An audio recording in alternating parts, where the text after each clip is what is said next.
Ok, ça tourne? Ouais, ça tourne nickel.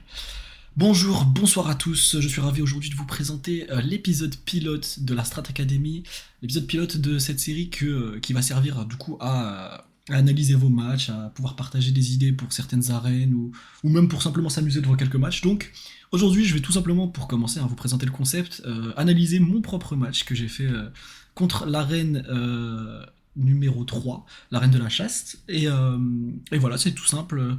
Je vais vous montrer quelques petites techniques, quelques petits tips si vous voulez la passer, et je vais vous expliquer chaque play de pourquoi et du comment je les ai fait comme ça. C'est parti, on va pouvoir y aller.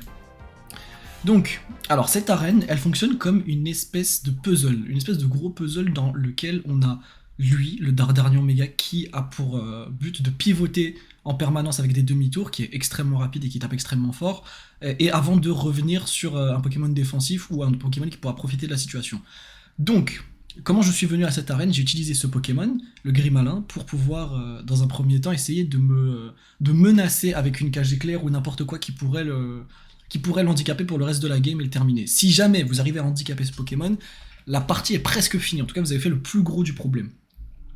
Donc là, l'adversaire le sait, il est au courant que je vais tenter des magouilles avec mon Pokémon parce qu'il a Farceur, le talent Farceur qui lui permet d'attaquer en premier sur toutes ses attaques de statut. Donc moi, fatalement, hein, évidemment, il va pas rester, hein, il va très probablement switch sur ce Pokémon, le Xatu, qui est un Pokémon qui a la capacité de renvoyer les attaques de statut en question. Donc ce que je vais faire dans un premier temps, c'est faire un petit bluff. Voilà, je vais faire un petit bluff pour checker si l'adversaire va rester, ou évidemment il allait pas le faire, et pouvoir quand même taper le Xatu sur le switch. Et comme prévu, il est resté là. Alors, moi, ma stratégie, à ce moment-là, qu'est-ce que je me suis dit? Je me suis dit, j'ai accès à une attaque, une capacité, parce que quoi que je fasse avec ce Pokémon à part bluff, ce sont des attaques de statut qui va pouvoir renvoyer le Xatu, et c'est un peu emmerdant. Mais la stratégie dans cette situation précise n'est pas d'essayer de le paralyser ou d'essayer de faire quoi que ce soit, parce qu'on peut pas, mais moi ce que j'ai fait, c'est que j'ai utilisé une capacité, la capacité dernier mot, qui me permet de pivoter, qui me permet de me barrer en priorité en baissant les statistiques de l'adversaire. Sauf que, étant donné que je l'ai fait sur un Pokémon avec Miroir Magique, elle a été renvoyée sur moi, et à partir de là, c'est l'adversaire qui va être obligé de pivoter. Il ne peut pas rester, il est obligé de changer de Pokémon à ce moment-là. Donc je l'ai forcé, en gros, entre autres, à utiliser la capacité de dernier mot pour le forcer à switch. Donc là, il doit partir. Il va sur son Lucario. Qu'est-ce que je vais faire à partir de maintenant? À partir de maintenant, je vais utiliser une stratégie qui est le Cage Éclair Vantardise, qui était une stratégie qui marchait beaucoup mieux à l'époque, avant la 8G qui a nerf cette stratégie, qui va consister en paralyser l'adversaire et le rendre confus avec Swagger. Donc voilà, je vais vous montrer tout simplement. J'ai la priorité sur ses attaques, donc je vais le faire. Alors, je commence avec la Cage Éclair. Lui va se setup, bon ouais, pas de problème. Et je vais faire une vantardise. Maintenant, il va être confus. Voilà, je vais le confure et paralyser. Il va avoir beaucoup moins de chances d'attaquer. Bon, comme je vous l'ai dit, avant la 8ème génération, ça marchait beaucoup mieux, mais bon, ça reste une stratégie de cafard qui... Là, franchement, j'essaie juste de trouver une faille pour essayer de setup un de mes Pokémon après. Mais ça, vous allez voir. Donc voilà, là, il m'attaque. J'avais la ceinture force, donc je tank son lumineux canon, évidemment. Et je fais... Voilà, il essaye d'attaquer avec une attaque de priorité, et il l'a pas eu, hein, grâce à la paralysie. Cependant, moi, je vais utiliser dernier mot pour pouvoir pivoter sur lui. Et là, je vais mettre mon Galifeu. Donc voilà, le Galifeu ou n'importe quel Pokémon qui pourrait taper assez fort, quoi. Le Galifeu, ici, je sais qu'il va pas rester, parce que je le menace soit d'un close combat... Hop, pardon. Soit je le menace d'un close combat, soit d'un bout de feu. Dans tous les cas, je vais tuer son Lucario, je fais le one-shot. Ou même, je peux faire le combo. En fait, lui, s'il a dû anticiper, c'était que j'utilisais le combo abri plus turbo pour pouvoir augmenter ma vitesse et lui passer devant. Donc il a anticipé et il est parti sur son Xatu. Et j'ai anticipé ça. Donc j'en ai profité pour commencer à me setup. Voilà, une petite danse lame, tranquille. Un cran en vitesse supplémentaire, voilà. Et donc voilà, un gros bout de feu, c'est fini, c'en est terminé du Xatu. Le Xatu n'est plus un problème. Maintenant, contre les Pokémon qui setup, l'adversaire a une réponse qui est le Culbutoke. Qu'il va envoyer. Ah non, pardon, je me suis trompé de tour, c'est après. Il va envoyer son Arcanin défensif. Hop. Et moi je vais mettre un gros close combat, y a pas de problème. Hein. Il va utiliser téléport pour pivoter. Et voilà, c'est là qu'il va mettre le Culbutoke. Le Culbutoke a la particularité déjà d'avoir le talent Marc-Ombre qui m'empêche de fuir. Donc je peux pas partir, hein, je suis obligé de rester ici et de taper ou de faire quelque chose. En plus d'avoir la capacité encore, et riposte et tout ce qui va avec. Je suis un Culbutoke quoi. Qu'est-ce qu'on va faire? Qu'est-ce qu'on va faire nous? Là, l'adversaire, quand on voit un culbutoke, on a tendance à se dire bah je vais me setup. Parce qu'il peut pas me taper, je peux faire des danses lames, je peux faire à peu près ce que je veux. Mais si je fais ça, il va me bloquer sur danse lame avec encore et pouvoir aller sur un autre Pokémon pour me mettre la misère. Donc c'est pas ce qu'il faut faire. Moi je peux pas partir, dans tous les cas je suis bloqué. Là ce qu'il faut faire, c'est bourriner sans réfléchir. Tu tapes. Bout de feu. Tant pis, moi mon Galifeu il est mort, je le sais, il est mort, c'est fini. Donc tant pis, j'y vais, je tape, je fais un maximum de dégâts. Voilà, il me fait encore, comme je l'avais dit. Du coup, il va refaire. Je vais refaire bout de feu encore. Je m'en fous, moi je tape, je suis là. Voilà, lui il fait riposte, il me termine, c'est fini.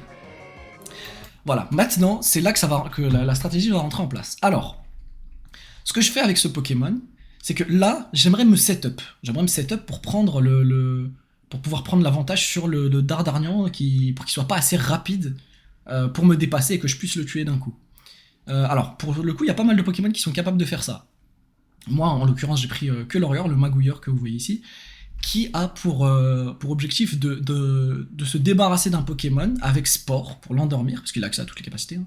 Enfin presque toutes les capacités, de l'endormir avec Sport, et ensuite de me setup sur lui, et de récupérer l'avantage pour pouvoir avoir les Pokémon suivants. Le problème c'est que là, si je le tape directement, c'en est fini de mon Lorior, parce il va faire prélèvement du destin avec la baie qui lui permet d'avoir la priorité. Je crois que c'est la Chérim en français. Ouais, c'est ça. Donc il fait le lien du destin en pensant que je vais le taper, mais pas du tout. Moi, je vais lui faire Sport. Je vais le bloquer avec Sport. Je vais l'endormir. Et maintenant qu'il est endormi, moi je peux pas partir. Et lui, soit il reste et il me laisse me setup ou il me laisse faire ce que je veux, soit il va sur un autre Pokémon. Et là, il envoie le Dardarnian Méga et j'ai pu faire mon changement de vitesse. Donc ma capacité qui me booste à x2 et en attaque à x1.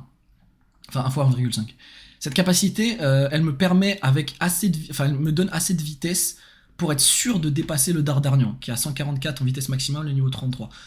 Faites en sorte de, si vous voulez setup un Pokémon face à lui, enfin en tout cas face à Culbutoke ou face à un autre Pokémon, essayez de faire en sorte d'avoir toujours plus de vitesse que le Dardarnian au final. Moi il est pas très rapide, mais j'ai une capacité qui me permet de faire du x2. Si vous avez un Pokémon avec Danse Draco, faites en sorte qu'il ait assez de vitesse pour qu'une fois setup, il puisse le dépasser.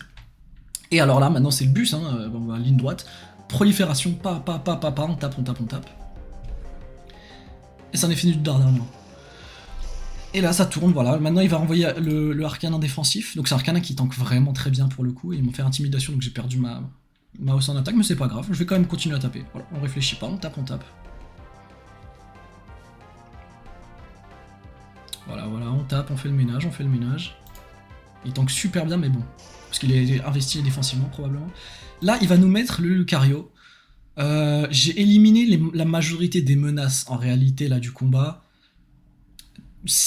Honnêtement, si j'arrive là, tout ce qui me restait à faire, c'était, je me disais juste que j'allais commencer à le taper pour le finir après avec un autre Pokémon. Donc là, il aurait pu me faire, là, il voulait me faire honte vide en fait. J'aurais pu continuer à le taper à taper d'autres Pokémon, à ramener, je sais pas, le Alligator probablement pour finir et tout. Donc ce que je fais, je me dis juste, bah je vais continuer à taper. Voilà, il a fait honte vide, mais il a raté avec la paralysie. Et voilà, c'est reparti, on y retourne. On tape. Alors pour le coup, ça fait pas beaucoup de dégâts parce que je suis plus setup en attaque et qu'il résiste. Mais voilà, on va accélérer. Et il est reparalysé et je le retape avec prolifération. Donc, alors pour le coup, c'est le magouilleur qui a fait tout le travail dans ce combat. Mais j'aurais pu aussi aller avec quelqu'un d'autre pour finir. Là, il a mis bien les choses en place. Grâce à la paralysie que j'ai mis en place avant, tout va bien. Et voilà, bon là il a pété un câble, il a thérapie, mais c'est fini. Le combat est terminé et j'ai gagné sur ça. Voilà, si vous avez besoin de conseils à appliquer pour cette arène ou quoi, n'hésitez pas. Hein. Envoyez-moi surtout vos matchs pour que je puisse les analyser sur d'autres épisodes, que je puisse analyser chacun des plays un par un et puis qu'on puisse étudier ça ensemble. Voilà, je vous remercie d'avoir suivi, je vous remercie d'avoir écouté, j'espère que ça vous a plu. Si vous avez des conseils, des recommandations, des matchs à m'envoyer, je suis là, je suis présent, c'est fait pour ça, n'hésitez pas à venir en privé.